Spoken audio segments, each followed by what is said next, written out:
राष्ट्रीय स्वयंसेवक संघ यानी कि आरएसएस और भारतीय जनता पार्टी के बीच गहरे संबंध की बातें कोई छुपी हुई नहीं है, लेकिन ऐसे मौके कम ही आए हैं जब प्रधानमंत्री नरेंद्र मोदी और आरएसएस के सरसंचालक मोहन भागवत सार्वजनिक तौर पर एक दूसरे के साथ एक ही मंच पर नजर आए हों। ऐसा एक मौका साल 2020 में तब आया था जब अयोध्या में राम मंदिर के भूमि पूजन पर दोनों साथ दिखे थे। सोमवार को राम मंदिर की प्राण प्रतिष्ठा समारोह के दौरान फिर एक बार मोदी और भागवत एक बार साथ नजर आए। राम मंदिर के गर्भगृह में भागवत मोदी के साथ पहले पूजा अर्चना करते दिखे और बाद में मंच से भाषण देते हुए भी। भागवत प्राण प्रतिष्ठा में मौजूद जरूर थे, लेकिन समारोह के नायक के तौर पर नहीं। अपने भाषण में भागवत ने प्रधानमंत्री की तारीफ में कोई कमी नहीं रखी। उन्होंने कहा इस प्राण प्रतिष्ठा महोत्सव में पधारने से पहले प्रधानमंत्री जी ने कठोर व्रत रखा। जितना कठोर व्रत रखने को कहा था उससे कई गुना अधिक कठोर व्रताचरण उन्होंने किया। मेरा उनसे पुराना परिचय है और मैं जानता हूं कि वो तपस्वी ही हैं।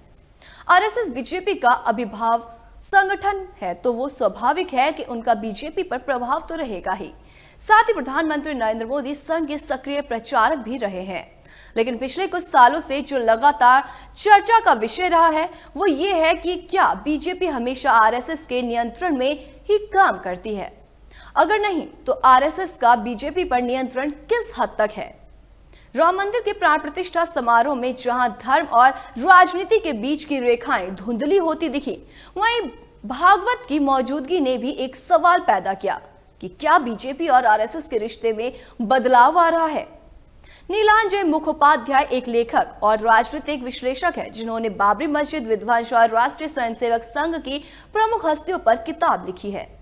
उनका कहना है कि मोहन भागवत को मंच पर बुलाया जाना और उनका भाषण देना महत्वपूर्ण है।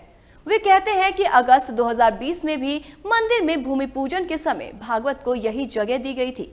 वे कहते हैं आरएसएस और बीजेपी के बीच शक्ति के संतुलन में बदलाव आया है। मुखोपाध्याय कहते हैं उस वक्त आरएसएस के कुछ लोगों को ये उम्मीद थी कि मोदी मुख्यमंत्री हैं, लेकिन वो हैं प्रचारक भी हैं, इसलिए उन्हें संघ कार्यालय में आकर वरिष्ठ लोगों को रिपोर्ट करना चाहिए। लेकिन मोदी संघ कार्यालय नहीं गए, लेकिन मुख्यमंत्री रहते हुए मोदी ने संघ के एजेंडे को आगे ही बढ़ाया। मुखोपाध्याय कहते हैं मोदी का मानना है कि चुने हुए नेता को संघ कार्यालय में नहीं जाना है। जब वो प्रधानमंत्री बने तो मैंने एक लेख में लिखा था कि देखना होगा कि जिस तरह आरएसएस एक बड़े भाई की भूमिका में दिखता था, क्या वो जारी रहेगा या वो बीजेपी का जुड़वा भाई बन जाएगा। कुछ वक्त के बाद दोनों में समानता आ गई और आरएसएस का आधिपत्य खत्म हो गया। आदरणीय प्रधानमंत्री जी, उत्तर प्रदेश के आदरणीय मुख्यमंत्री जी, आदरणीय राज्यपाल महोदया, देश के आज विद्यमान सभी पंथ संप्रदायों का प्रतिनिधित्व करने वाले हमारे संत ऋषि आचार्य गण और समाज के सब स्तरों का प्रतिनिधित्व करने वाले निमंत्रित महानुभाव, आज का आनंद शब्दों में वर्णनातीत है और उसके वर्णन करने का प्रयास इसके पहले के वक्तव्यों में अच्छा हो गया है।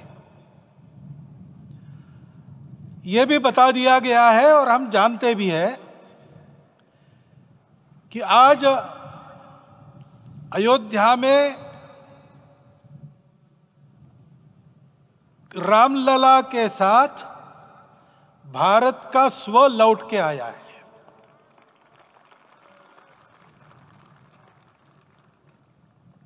और संपूर्ण विश्व को त्रासदी से राहत देने वाला एक नया भारत खड़ा होके रहेगा, इसका प्रतीक आज का कार्यक्रम बन गया है।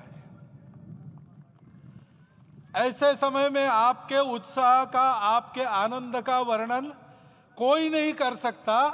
हम यहां पर अनुभव कर रहे, पूर्ण देश में यही वातावरण है।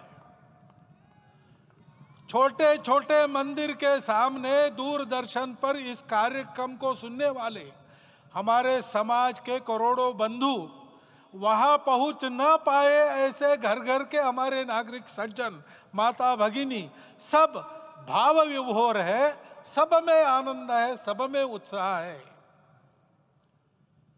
और ऐसे समय में जोश की बातों में थोड़ी सी होश की बात करने का काम मुझे ही दिया जाता है।